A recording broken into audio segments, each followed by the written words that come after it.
Lo que cura es el factor T, lo que se llama el factor T, que es el T de terapeuta. La experiencia traumática es interpretada por cada uno de una manera distinta, pero en todo caso lo que es común es la experiencia traumática y el estrés crónico. ¿No os parece que es injusto para estas personas que han sufrido estas experiencias de abuso que sigan ocultándolo, que nosotros sigamos negándoles la posibilidad de compartirlo, de contarlo, de dolerse en grupo con nosotros, con alguien? ¿No os parece que es injusto? Lo que es absolutamente fundamental es hablar, hablad de vuestras experiencias traumáticas, hablad, encontrad a alguien con quien podáis hablar. Si eso es un profesional, un psicoterapeuta, mucho mejor. Lo que no decimos nos está matando. El conectar los síntomas con los que viene a la consulta con esta sensación de abandono infantil, eso puede ser lo terapéutico. Terapia focalizada en trauma. Exactamente. No necesitas más tiempo, de verdad que no hace falta tiempo. El protocolo de intervención en trauma que hemos desarrollado para tratar a estas pacientes con fibromialgia, con estas historias traumáticas, que una de ellas os acabo de contar, ¿no?, del padre y sus amigos, es un protocolo que diseñó Begoña Aznárez en 22 sesiones. En 22 sesiones, y los resultados han sido espectaculares. Y son 22 sesiones. Realmente no es un mito eso de que la psicoterapia también tiene que ser profunda, lo de la profundidad. La psicoterapia no tiene casi nada que ver con la minería. O sea, lo de las minas es otra cosa. ¿Sabes? La psicoterapia, se puede hacer psicoterapia muy profunda en muy pocas sesiones. Lo que necesitamos es concentración, lo que necesitamos es focalizar. Contén tu angustia, por eso contén tu miedo. No te digo que no tengas miedo, lo que os he dicho antes es que seáis valientes, que os atreváis a pensar distinto, que seáis valientes. Por lo que para ser terapeutas vais a tener que ser valientes, que si no, no vais a poder hacer psicoterapia, o vais a hacer una psicoterapia, bueno, ¿vale? Que seáis valientes, sí, que seáis valientes. Y esto, no que no tengáis miedo, que veáis cómo podemos vencer ese miedo. Tenemos que convertirnos en una base segura. Si no nos convertimos en una base segura, será muy difícil que nuestro paciente nos cuente cosas. Por eso los pacientes no cuentan cosas en los sistemas públicos, por ejemplo. ¿Por qué? Porque no tienen tiempo. Si yo voy a contar esto, que os hago, algunas de las historias reales que os he contado aquí, necesito que me veas la semana que viene, necesito que estés disponible. ¿De acuerdo? Si me vas a ver dentro de 6 meses en el centro de salud mental, no te lo voy a contar. Por eso sigue habiendo muchos psiquiatras todavía que cuando si le contáis a alguno de ellos alguna de estas cosas, os va a decir que va, hombre, eso es una exageración. La experiencia traumática en psiquiatría, en mi experiencia, nada, el 10, el 15%. Eso recuerdo que nos pasó con un reumatólogo del hospital cuando hablábamos de la relación entre fibromialgia y trauma. El reumatólogo nos dijo que estudio era ese, que uno de los reumatólogos, que estudio, que qué tonterías, eso ya se sabe, y las relaciones pequeñas, alrededor del 15%. Alrededor del 15%. ¿Por qué planteaba nuestro colega, por qué planteaba el 15%? Pues simplemente porque es que no se lo había preguntado a nadie. Entonces ese 15% era como mucho el que espontáneamente aparecía, pero nada más. Él no se lo preguntaba a nadie. Entonces la cuestión es otra vez que lo hagamos, que seamos base segura para poder preguntarlo dentro de la base segura. Hay un proyecto que también os voy a recomendar que echéis un vistazo, de Barry Duncan, es el impulsor, nosotros estamos ahí muy incluidos también, es el proyecto Super Shrinks, el proyecto Super Loqueros, que lleva como 10 o 12 años en funcionamiento y que es un trabajo que me parece muy interesante para terminar de depurar otra vez qué es lo que cura en psicoterapia. Porque ya no se puede seguir diciendo la psicoterapia cura. Eso es, bueno, curar, sí, venga, va, la psicoterapia cura, bien, vale. Pero esto ya no se puede seguir diciendo a estas alturas. Lo que tenemos que ver es qué elementos para poder hacer psicoterapias breves y psicoterapias eficaces y eficientes en un momento histórico como el que vais a trabajar vosotras, en el que no tenemos tiempo, nadie tiene tiempo y el que tiene tiempo no tiene dinero, vamos a ver qué es lo que cura en psicoterapia para desbrozar, para quitarnos de elementos superfluos, ¿no? Y esto es lo que se llama el proyecto Super Shrinks. Lo miráis en internet y veréis Barry Duncan como uno de ellos, el proyecto de excelencia, etc. Y entonces hay una lista, se van haciendo, se van cambiando una lista de características del terapeuta, ¿no? Porque hoy lo que se plantea es que lo que cura es el vínculo, decíamos, para ser exacto, lo que cura es, o un elemento muy significativo, lo que cura es el factor T, lo que se llama el factor T, que es el T de terapeuta. El factor T, ¿qué tipo de terapeuta? Y eso tenéis mucha suerte en ese sentido, porque está todo muy bien investigado. Entonces os dicen exactamente cómo tiene que ser ese terapeuta, que también es muy fácil de investigar, por cierto, es que no sé cómo no se nos ocurrió antes, es ver qué terapeutas tienen buenos resultados y qué terapeutas tienen peores resultados. Y ya está, es simplemente copiar, mirar a ver quiénes son los que tienen mejores resultados y copiar, ver qué es lo que hacen ellos, qué es lo que he hecho toda mi vida. Toda mi vida he sido un copión. Entonces miraba a ver quiénes eran los que tenían mejores resultados y procuraba copiarlo. Bueno, pues eso está, hoy está bien delimitado, ¿no? Lo que es el factor T, las cualidades, las características del psicoterapeuta. Bueno, yo voy a recomendaros que las sigáis, porque ya está, ¿no? Voy a recomendaros también que os forméis en alguna técnica que sea eficaz. Hay muchas técnicas. La última vez que miré, lo comentaba ahora con esta colega, aquí la última vez que lo miré hace un año y pico, que hicimos un contaje, eran 516 técnicas de psicoterapia. No tengo el menor interés en seguir, hay un montón de técnicas que me vais a preguntar, ¿conoces la técnica? Y seguramente voy a decir que no. No, 516 hace un año y pico, probablemente ahora hay 580 o 600, no tengo la menor idea. No importa la técnica, acordad, no importa la técnica, sí será útil que os manejéis en una. Nosotros, y esto es pura coincidencia, utilizamos una desde hace 20 años que es EMDR, la desensibilización y el reprocesamiento mediante movimientos oculares. EMDR nos parece una técnica, a nosotros y a la OMS y a todo el mundo, nos parece una técnica con suficiente validez científica como para seguir, y nuestra propia experiencia para seguir utilizándola, pero hay otras muchas. Cualquier técnica es útil, lo que es imprescindible es que utilicéis una técnica dentro de un marco de atención informada en trauma. Que vuelvo otra vez a insistiros, acordaos de esto, es que el no hacerlo así dentro de poco tiempo será una negligencia profesional. En el Reino Unido, en Escocia, os contaba, ya lo es, ya lo es. El no abrir el melón en Escocia te puede retirar la licencia. Estamos en este momento, en este nivel, ¿no?, de conocimientos, sinceramente me parece sensato, ¿no? La aplicación de sanguijuelas en medicina ya no se hace. La medicina ha cambiado mucho en los últimos 100 años y hay cosas que no se hacen y que ahora hay que hacer otras. Pues a mí me parece que en psicoterapia exactamente así, ¿no? Identificar la contratransferencia, que es lo que sentimos nosotros, nuestros miedos, identificar nuestros miedos, lo que sentimos nosotros frente a estas situaciones y repartir equitativamente las ansiedades. Las ansiedades, ¿qué son? Los miedos. O sea, este miedo es del paciente o este miedo es mío. Esto también es una recomendación como colega mayor, muy mayor, que os voy a proponer que hagáis siempre, que veáis que si no hago esto, ¿a quién estoy protegiendo? Si no hago esta intervención, si no hago esta pregunta, si no hago esto, ¿estoy protegiendo al paciente o me estoy protegiendo yo? ¿Sí? ¿Lo veis? Y si os estáis protegiendo vosotros, yo os aplaudiré y me parecerá que tenéis mucha razón, mucho derecho y mucho sentido a protegeros. Tenéis derecho a protegeros, naturalmente, que es una forma elemental de autocuidado, pero otra vez, no carguéis al paciente con una ansiedad que no le corresponde. El miedo es mío y yo tengo derecho a tener miedo. ¿Se entiende eso? No pasa nada, no os asuste tener miedo. El miedo es una emoción normal y sana. El miedo es lo que nos salva la vida cada mañana. Y he conocido a algún psicólogo, psiquiatra, médico, he conocido profesionales que me han dicho, yo no tengo miedo, ya verás, yo no tengo miedo de nada, y me parecen unos trastornados. O sea, la mayoría de ellos me parece que eso es una conducta psicopática. O sea, yo prefiero que un terapeuta joven, cuando empieza a trabajar, tenga miedo, sinceramente lo prefiero. Los que no tienen miedo me dan, a mí, mucho más miedo. Entonces, que tengáis miedo es completamente normal. Y entonces lo reconoces. Y entonces digo, verás, yo no abro el melón porque no sé qué hacer con él. ¿Vale? No hago esta pregunta, no hago esta intervención porque no sé hacerla. Por lo que hacen en el centro donde tú me dices, no, si no sabes qué hacer, no lo hagas, tienes razón. Eso lo voy a entender, lo voy a reforzar y lo voy a aplaudir.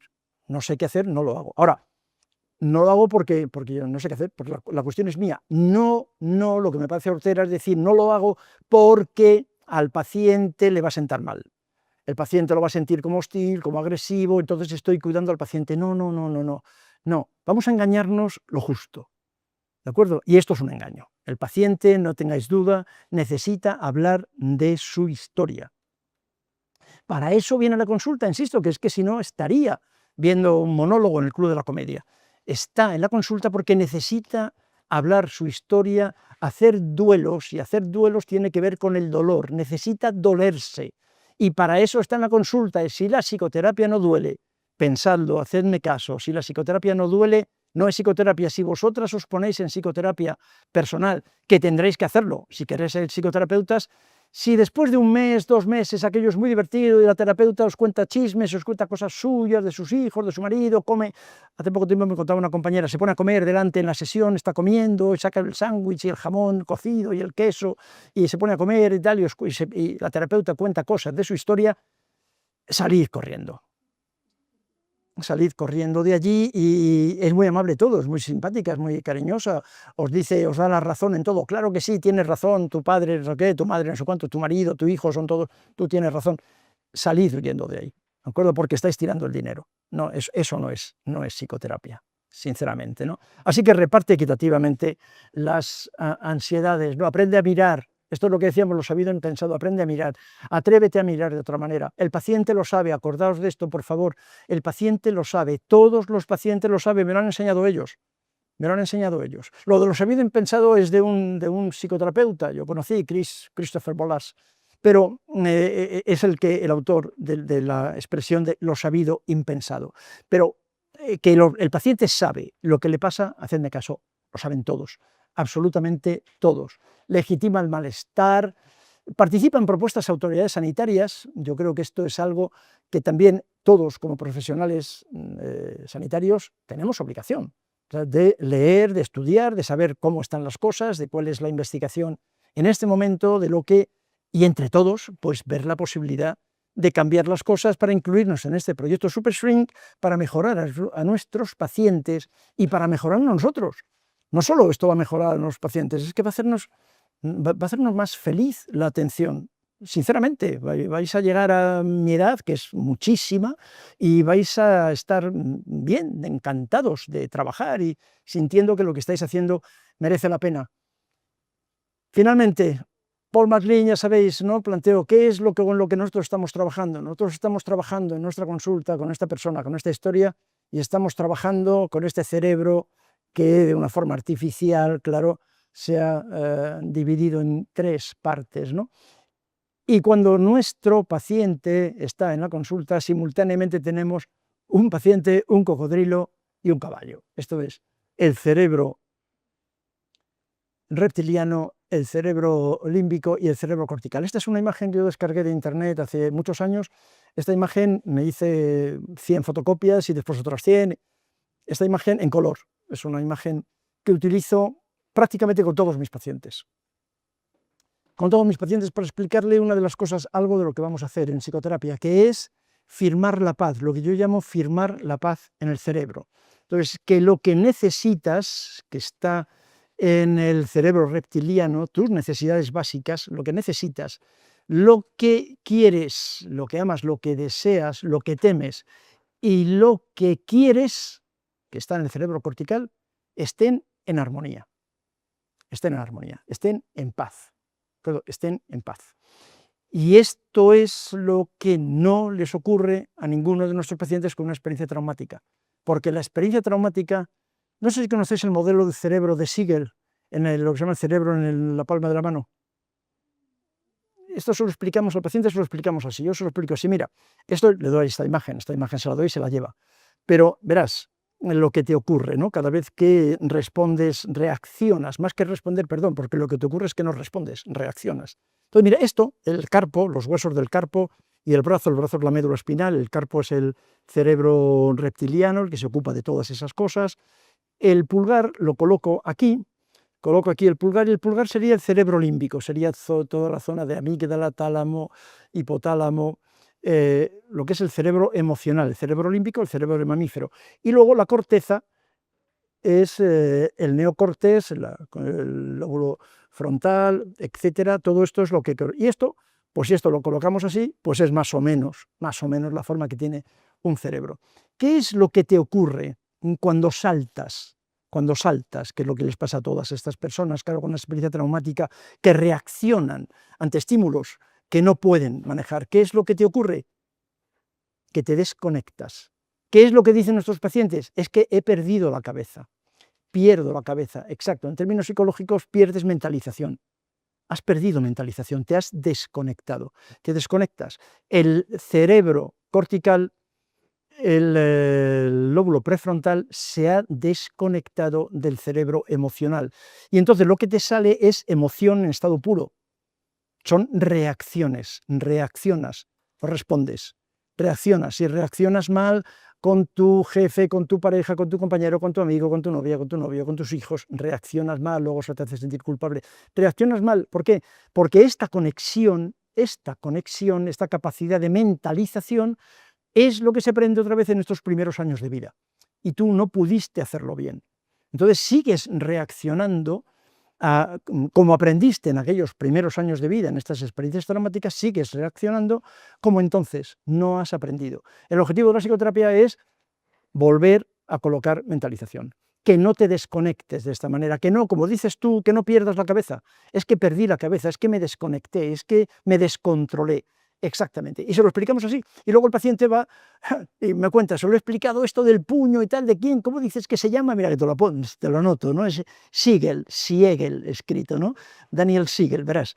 Sí, esto es, y el paciente va contándoselo en todo el mundo, esto es una típica intervención de psicoeducación, entonces va contándole a todo el mundo cómo verás ahora lo que te pasa, cada vez que te cabreas es que entonces se te va la corteza, entonces se te queda el cerebro límbico y entonces es la amígdala en estado puro, la amígdala, yo le hablaba de la amígdala a un paciente y me dijo, a mí me operaron de amígdalas cuando era pequeño, entonces, ¿qué me pasa? ¿Cómo?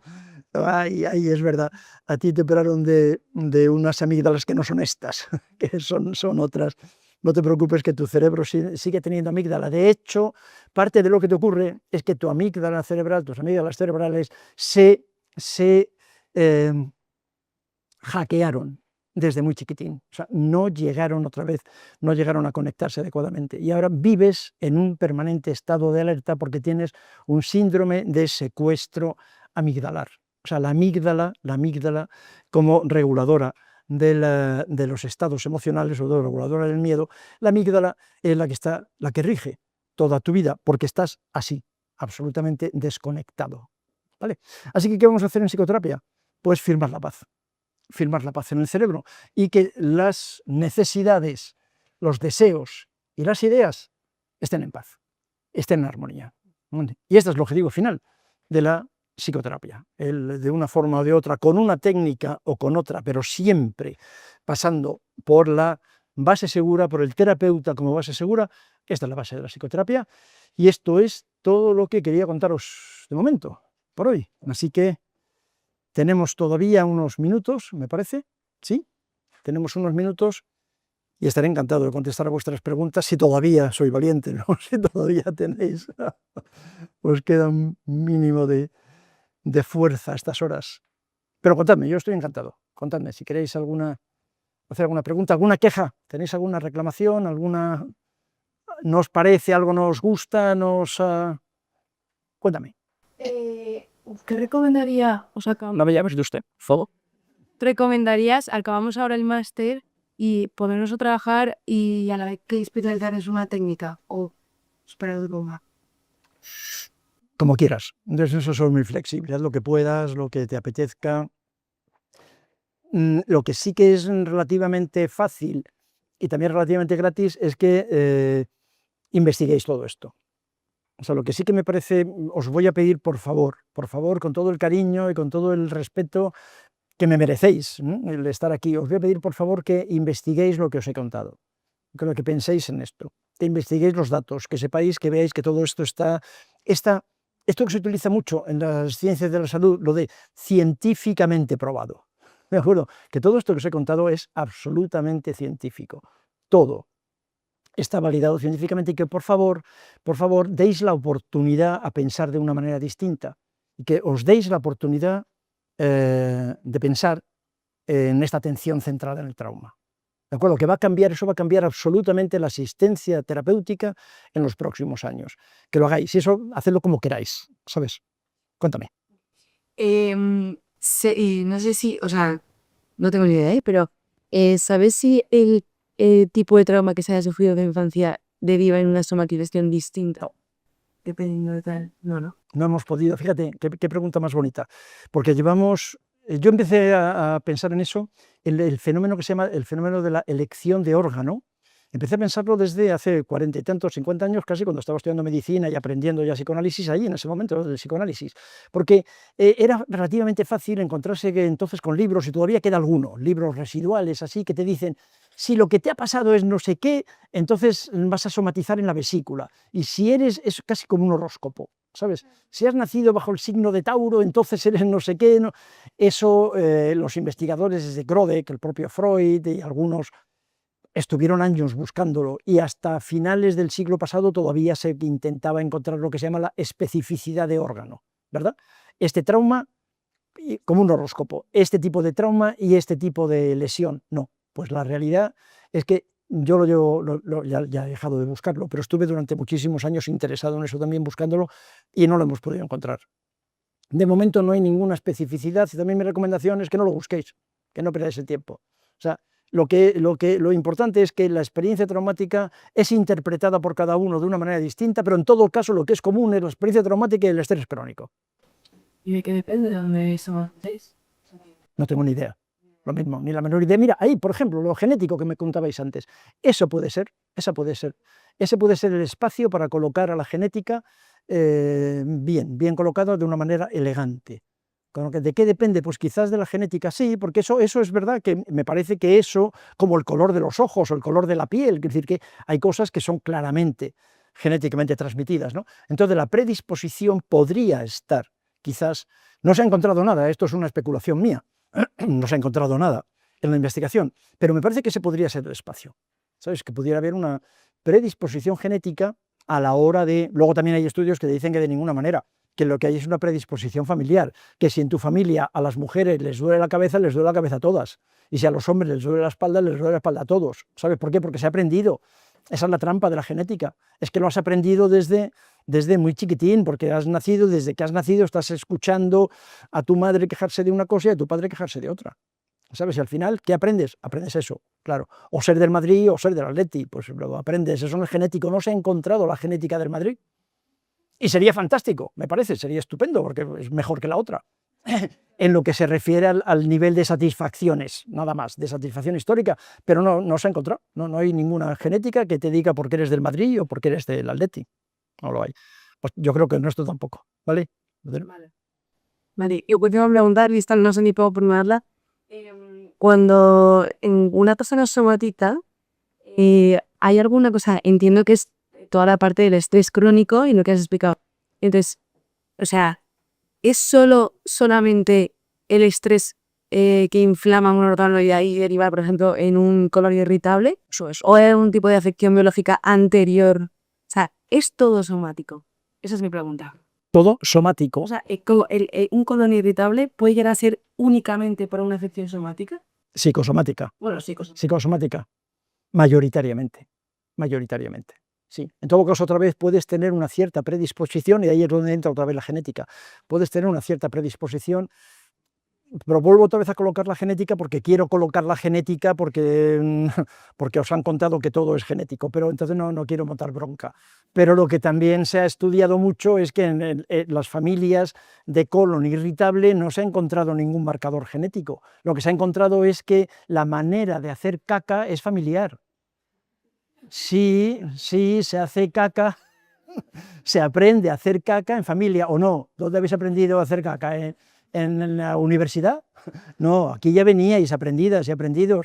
El cómo se manejan las emociones, cómo se maneja la rabia. El colon irritable tiene muchísimo que ver con la rabia, con la manera de tragarte la rabia y de expulsar, de manejar la rabia de forma expulsiva. Bueno, pues eso es el colon irritable, pero es que eso se aprende, no hace falta buscar un gen de eso, que no se ha encontrado, se aprende en casa. Por lo tanto, si se le ayuda a sanar el trauma, a aceptar la cicatriz que me explicabas, puede que un colon irritable deje de existir. Nosotros tenemos docenas de casos en los que eso es así. Claro, y fibromialgias, que es todavía mucho más complicado. Fibromialgias, de las 80 pacientes que hemos tenido oportunidad de tratar en el estudio, más de la mitad están asintomáticas y la otra mitad han mejorado en cualquier caso de una manera llamativa. ¿sabes? Sí, sí, claro, claro, naturalmente. El colon irritable en concreto es un tipo de trastorno que responde bastante bien a la psicoterapia. Nosotros tenemos mucha experiencia. Yo empecé con eso en el Hospital de la Princesa, que entonces se llamaba de otra forma, pero yo empecé precisamente con somatizaciones digestivas. A mí esas somatizaciones me interesan mucho y tenemos mucha experiencia. Y el colon irritable es uno de los más agradecidos, porque hay mucho componente psicógeno y, como apunte, mucho componente que tiene que ver con el manejo de la rabia, en concreto. Y como estás pensando en alguien, ya te estás dando cuenta de que seguramente tiene que ver con cómo maneja la rabia, ¿no? Sí. ¿Cómo se explora si una persona ha tenido abuso sexual infantil? O sea, ¿se pregunta o Se pregunta, se pregunta. se Sí, sí, pregunta sí. así en plan? Sí, sí, así, así. ahorita? La primera, ya lo comentábamos antes, la primera o la segunda, cuando tú quieras, pero pregúntalo. Pregúntalo. Sí, pero con la línea de vida o... Sí, sí, dentro de la línea de vida, y como quieras, cuando quieras. Os va a costar mucho trabajo al principio, porque no lo habéis hecho nunca y ya está, y como todo, pues nos cuesta trabajo al principio, pero bueno, pues hazlo la primera vez, en la primera entrevista. A lo mejor no lo vas a hacer en la primera entrevista, nadie lo va a hacer en la primera entrevista. Nadie de los que estáis aquí lo vais a hacer en la primera, y yo estoy completamente encantado con eso. Pero puede ser en la segunda, puede ser en la tercera, pero no 3 meses después. Eso sí que me atrevo a asegurarlo, ¿no? 3 meses después de haber comenzado, que son 4, son en la sesión 12ª, no, ahí ya no lo hagáis. No, lo hacéis al principio. ¿Y cómo? Pues ya lo comentábamos antes, ¿no? Pues tengo que hacerte una pregunta que a lo mejor no te gusta, que te va a resultar doloroso, que puede ser, ¿vale? Lo envolvéis la pregunta para disimular nuestro miedo. ¿Se entiende ese matiz? Me parece que eso es importante. Es importante y que es legítimo, o sea, que tenemos permiso para tener miedo, no os agobie eso. Entonces, envolvemos la pregunta, le damos vuelta, tocamos el violín. Te voy a hacer una pregunta incómoda, no te va a gustar, pero te ruego que lo entiéndeme, es importante para nosotros, porque en esto que por el que consultas, trastorno de ansiedad, trastorno no sé qué, lo que sea, hemos podido comprobar, la investigación ha demostrado. ¿Os dais cuenta de toda la cháchara que estoy contando?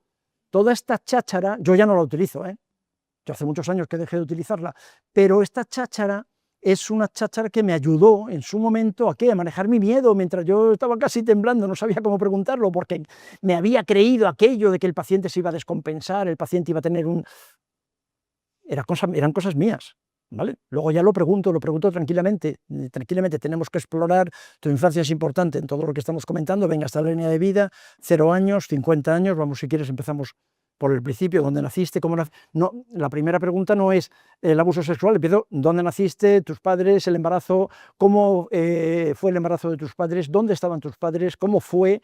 ¿Dónde estaba tu padre? ¿Dónde estaba tu madre? ¿Qué ocurrió? ¿Qué familia había allá? Empezamos con todo esto, ¿vale? Empiezo desde el embarazo, empiezo desde cuando se conocieron tus padres, ahí empiezo. Y ahí, a medida que vamos, cuando se conocieron tus padres, dónde, cómo era la situación, tus abuelos, tú tal, no sé qué, el embarazo, cómo fue el embarazo, tienes información, tienes noticias, qué ocurrió, ahí viene, pues el parto cómo fue, cómo naciste, tienes idea, ¿vale? Todo esto va saliendo solo, y entonces ya estamos en los primeros años de vida, porque ya ha nacido. Estamos en los primeros años de vida y ahí, de una forma absolutamente natural, lo mismo que le preguntas a qué edad empezaste a caminar, a qué edad te salieron los dientes, o a qué edad, yo qué sé, ¿sabes? Lo mismo que preguntas eso, pues preguntas. Y una cosa muy importante también para nosotros, en estos momentos tú tienes información, tienes idea, recuerdas o has oído, o tienes en algún momento de haberte sentido especialmente mal por otras personas. Esto es, haber vivido alguna experiencia traumática, lo preguntáis con toda tranquilidad, pero le vais a dar muchas vueltas hasta que lo preguntéis. No os exijáis, no os agobiéis por eso, le dais vueltas, pero que sepáis simplemente que las vueltas que le dais son para vosotros, no para cuidar al paciente. ¿Queda claro eso? Y para cuidaros a vosotros yo os aplaudiré, muy respetuoso con eso. Pero no os engañéis, no digáis, no, es que no... Perdón, eso. Pero entonces se le pregunta si ha tenido una experiencia traumática. O sea, no se le pregunta directamente a uso algún tipo de... Sí, también, estoy haciéndotelo fácil. O sea, yo pregunto directamente por el abuso sexual, pero ya me vale, ya tengo edad. Pero tú hazlo despacio, hazlo tranquilamente, empieza por las experiencias traumáticas y luego, en cualquier caso, en la segunda entrevista, en la tercera, en la primera, cuando queráis, como queráis, cuando os parezca que es relativamente natural, la expresión abuso sexual tiene que aparecer en la evaluación. Eso hoy, con los datos que tenemos, con la información que tenemos, con los estudios que os he comentado antes, con las exigencias incluso legales en muchos lugares del mundo, eso hoy es una obligación, que por cierto tiene sentido. Yo la primera vez que lo leí dije, ya está bien. O sea, ya está bien que nos obliguen a hacer la pregunta del $1.000.000, que es esa.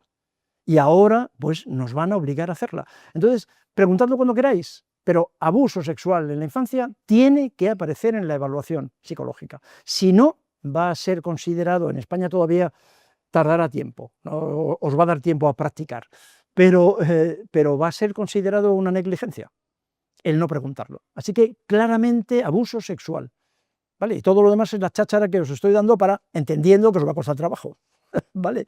Bueno, pues experiencia traumática, pues algo que te haya sentir mal, le vais dando vueltas, pero recordad, abuso sexual tiene que aparecer en la evaluación. ¿Que no os parece que ya está bien?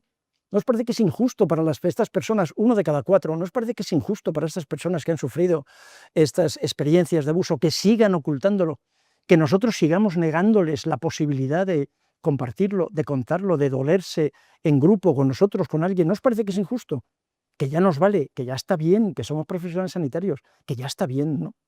Que les demos la posibilidad de cerrar esa herida, de poder compartirlo. Me parece francamente injusto lo que el sistema ha estado haciendo con estas personas durante tantos años, ¿no? Yo creo que ya está bien, ¿no? Y al final tendrá que ser, obligatoriamente, tendrá que ser por ley, pues bueno, yo estaré encantado. Pero antes de que llegue eso, hacedlo por las buenas, ¿no? Perdóname. No. Quería preguntar si, O sea, de no haberse dado esa pregunta en las primeras sesiones, todos los que estamos en la sesión número 12, pues, o sea, Sí. texto ya ignorarlo o pensar por Pregunta, o sea, ¿hay alguna forma de pregunta. repetirlo? Sí, seguro. O sea, aunque esté fatal del tiempo, pero, Perfecto. Pero es mejor, o sí. sea, se ve así todo y se Genial. la pregunta, ¿no? Me parece, mira, exactamente como dice nuestra colega, ¿no? Y claro, yo entiendo, viene alguien así de fuera de la universidad y os da la tarde. Os da la tarde con esta historia. Y entonces ahora tú resulta que estás viendo a un paciente que llevas 12 sesiones con él y, claro, lógicamente. Claro. Entonces, ahora me estás escuchando y te está pareciendo que a lo mejor tiene sentido lo que estoy diciendo. Entonces, pero ya llevas 12 sesiones. ¿Ahora qué hago? Pregúntalo, sin ninguna duda. ¿Y para niños? O sea, ¿cómo formulas eso? Depende de la edad del niño, lo que hacemos es trabajar con la caja de arena. Vale. Con una caja de arena, entonces aparece ahí en la caja de arena, pero a partir de los 4 o 5, aparte de que con los niños son tan lineales, son tan fáciles, que teniendo en cuenta cuál es el síntoma que traiga el niño, ya te lo digo sin ver al niño.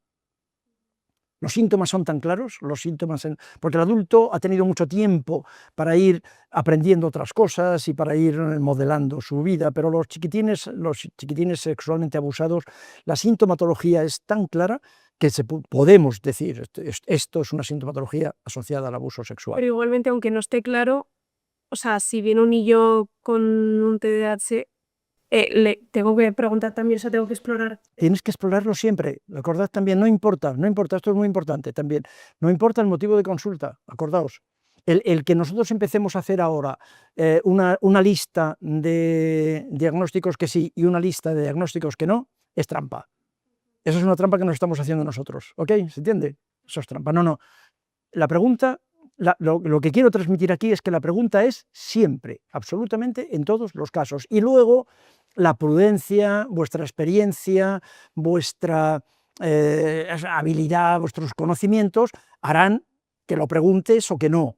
¿Vale? Puedes trabajar en algún sitio en el que te dicen que no lo hagas, bien, todo eso es correcto. Ahora, la idea, lo que yo quería transmitiros hoy es que esto es así, o sea, es que la historia de nuestros pacientes tiene mayoritariamente que ver con una experiencia traumática, y eso hay que descartarlo. Y luego te vas a encontrar con pacientes que no tienen una experiencia traumática. Chapó, no tengo nada que decir, genial. Lo que planteamos en esta escuela, en este estilo de hacer clínica, es que hay que preguntarlo siempre, aunque solamente sea para descartarlo. ¿También se entiende eso? Entonces, lo he explorado y el paciente me ha dicho que no me parece que haya disociación, o lo que me cuenta el paciente no me parece que sea especialmente significativo, así que a lo mejor esto tiene que ver con algo más reciente, no ha habido una experiencia traumática, perfecto, pero tienes que preguntarlo siempre. siempre y me parece maravilloso que a la sesión número 12 puedas decirle, oye, por favor, mira, discúlpame, pero estoy pensando algo, cada vez que yo he metido la pata en psicoterapia, que me ha ocurrido, claro, muchísimas veces, empezar pidiendo disculpas es muy útil. Oye, mira, he estado pensando estos días pasados he estado pensando en nuestra última sesión, y me parece que hay algo que no quedó claro, yo creo que hay algo que me parece que me equivoqué. Entonces empiezas así, he estado pensando en ti, eso para empezar les gusta y te ayuda. Llevo esta semana dándole vuelta, he estado pensando en ti y me parece que en la última sesión o en estas últimas sesiones ha habido un dato que no ha salido y que me parece que es importante. Así que discúlpame, pero te lo voy a preguntar ahora, ¿vale? Y lo preguntas ahora, sin problemas. Sí, con naturalidad, ¿sabes? ¿No? Con miedo, pero siendo valiente. Y una opción conta, o sea, la correlación que hay entre las enfermedades y el trauma, o sea, existe causalidad, o sea, eso se puede, por lo que has dicho de la inflamación, se sabe que hay antes, si la disregulación de la serotonina o la inflamación. La disregulación de la serotonina podemos decir ahora taxativamente que no. O sea, que viene después. Es después. O sea, otra vez lo que decía, acordaos de esta expresión que me parece que es genial, es de Johann Hari. Johann Hari es un periodista, pero también como tantas veces nos enseñan cosas, ¿no? La depresión no está en tu cabeza, la depresión está en tu vida. La depresión está en tu vida y luego lo que pasa es que tu vida se acaba inflamando, a tu vida le pasan cosas biológicamente hablando y una de las cosas que le pasan es que la serotonina se afecta. ¿Entendéis también lo que estoy diciendo? Yo no estoy diciendo que la serotonina no esté afectada. ¿Se entiende? La serotonina está afectada. Lo que estoy discutiendo, que tampoco es discutible en este momento, es que tampoco hay debate, ¿eh? Es que ya tampoco hay debate. Lo que ocurre es que la serotonina no es la causa de la depresión. La disregulación de la serotonina no es la causa de la depresión, esto no es debatible, no hay debate ya sobre eso, está resuelto. Eso está resuelto. Ahora el debate es sobre las citoquinas, la inflamación, lo que tú estás pensando también, que me parece que esto es lo que quiero dejaros con estas inquietudes, ¿no? Como hay todavía cosas que no sabemos, hay muchísimas cosas que no sabemos y eso es lo que hace atractiva la vida y sobre todo atractiva la vida profesional, que es en seguir buscando cosas permanentemente, ¿no? Porque hay cosas que no sabemos, ¿no? Entonces ahora hay cosas que todavía no puedo contestarte, pero esto, lo que la serotonina no es la causa de la depresión y que entonces hay que tratarlo con fármacos que actúan como si fuese la insulina para regular, eso ya se sabe que es mentira, ¿vale? Eso seguro, ¿vale? Cuéntame. Yo es que me quedo antes por lo que dijo ella con respecto a las prácticas, que a ver, realmente estamos todos bajo la misma circunstancia, ¿no? Si vamos a estar un año de práctica, tenemos a lo mejor un tiempo limitado, aunque eso depende un poco del proceso terapéutico de cada paciente, pero yo es que sí que considero que deben preguntarlo, más que nada por lo menos tener el dato y luego si se tiene que derivar, pues que se derive y que ya a lo mejor siga tratándolo del siguiente, pero... Mi recomendación en todo caso, como tutor de prácticas también, ¿no? Y como supervisor es que no lo hagas, no, fíjate, no, yo creo que todo esto que os he contado es para cuando terminéis el máster y lo hagáis en vuestro propio centro clínico, en vuestra consulta. Ahora mismo si estáis en un centro de prácticas, como estáis en una universidad, yo creo que tácticamente también merece la pena, te voy a recomendar sin ninguna duda, que te adaptes a las normas, que te adaptes a las normas del centro clínico, a las normas de la universidad, no lo discutas, no merece la pena. A nosotros, a lo mejor solo en tu centro, a mí por lo menos no me han dicho nada de no entres aquí o no hagas esto, pero, o sea, entiendo que tiene lógica porque evidentemente no tenemos... Tiene lógica, por eso. Ni tenemos el tiempo para tratarlo, pero... Esa es la cuestión. La cuestión fundamental es que tengas el tiempo y también que tengas el permiso del centro. O sea, si en tu centro no te han puesto limitaciones y además no te parece mal, pregúntalo. Y si eso se puede hacer. Lo que os voy a recomendar es que no quiero que os pongáis en plan revolucionario, no, de ninguna manera, para nada, en plan broncas, no, al revés, todo lo contrario, está claro eso, ¿no? No, al revés, que seáis amables con el centro de prácticas, ¿no?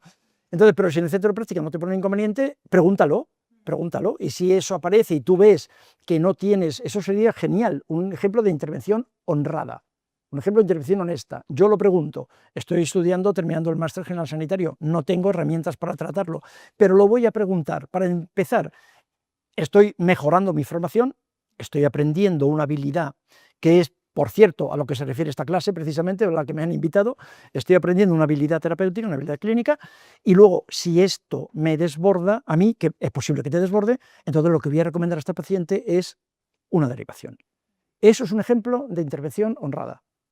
Yo no sé, pero el melón lo hemos abierto y tú ya sabes que ese es el problema. Y tú lo confirmas. Exactamente, tu motivo de consulta tiene que ver con esto. Yo ahora no sé qué hacer con esto, lo puedo decir con toda tranquilidad, no pasa nada, eres estudiante, o sea, todo el mundo lo va a entender.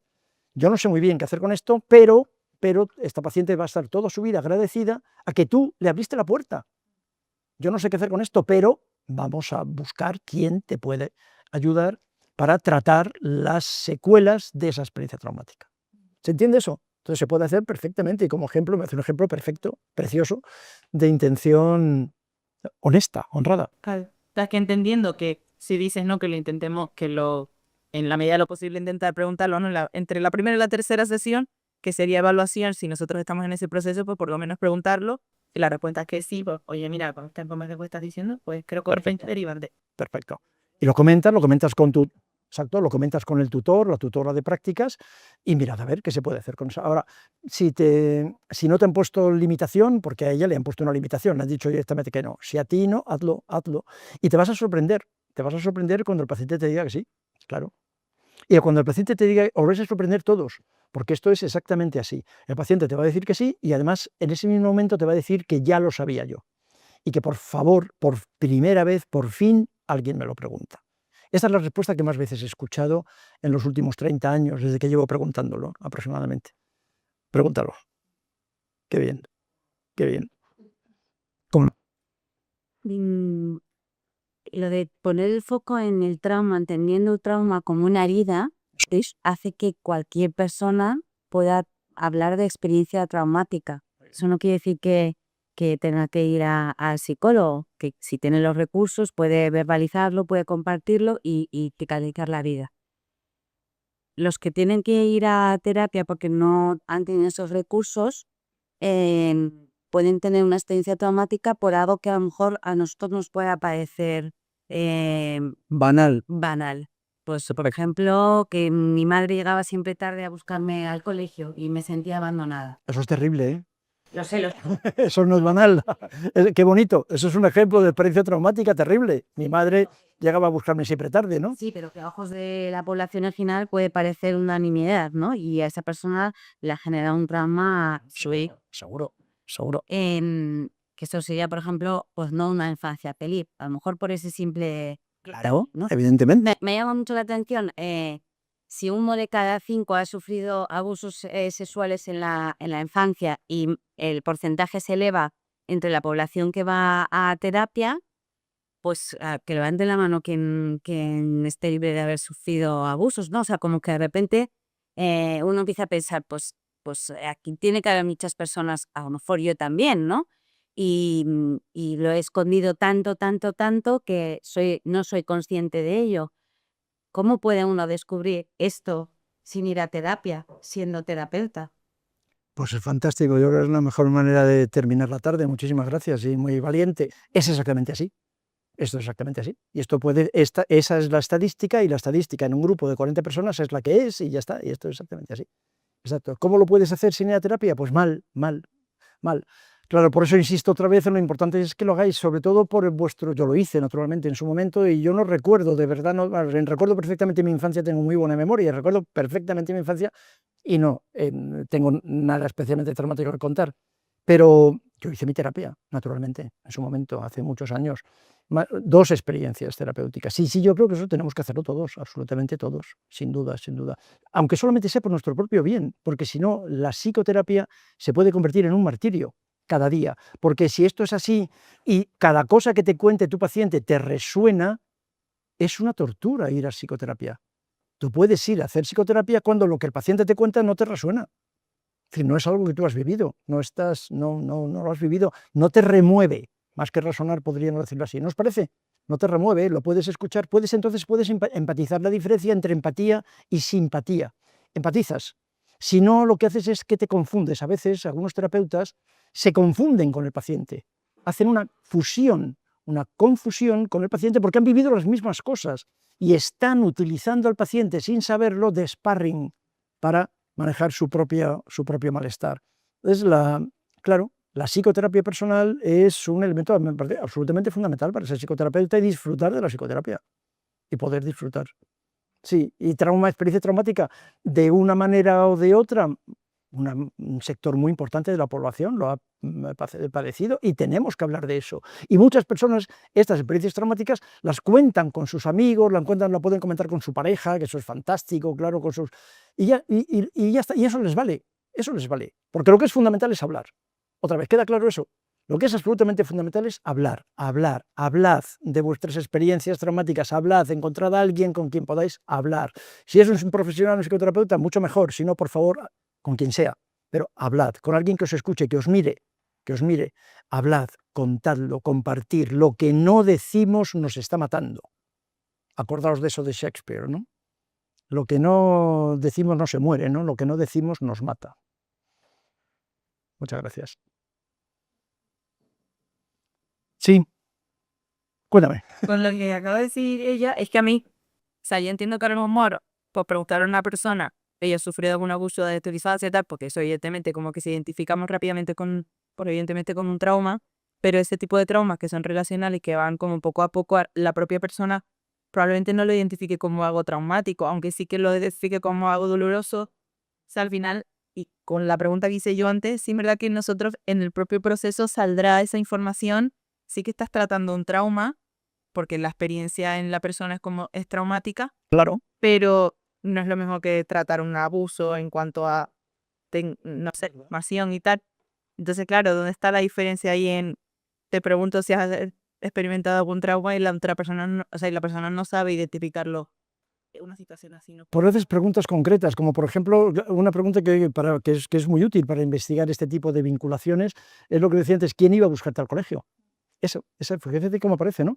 ¿Quién iba a buscarte al colegio? Entonces, iba a buscarme mi madre, que por cierto llegaba siempre tarde, y entonces yo era el último niño, el que iban a recoger. Incluso una vez mi madre se olvidó de mí, la profesora tuvo que llamar y llevarme a casa. Eso es un ejemplo de experiencia traumática, eso es un ejemplo de experiencia traumática gravísimo. ¿Eso es un abuso sexual? No. Lo que decía antes, no ha habido y seguramente, si nadie se lo pregunta, lo que esta persona puede decir es que tuvo una infancia feliz.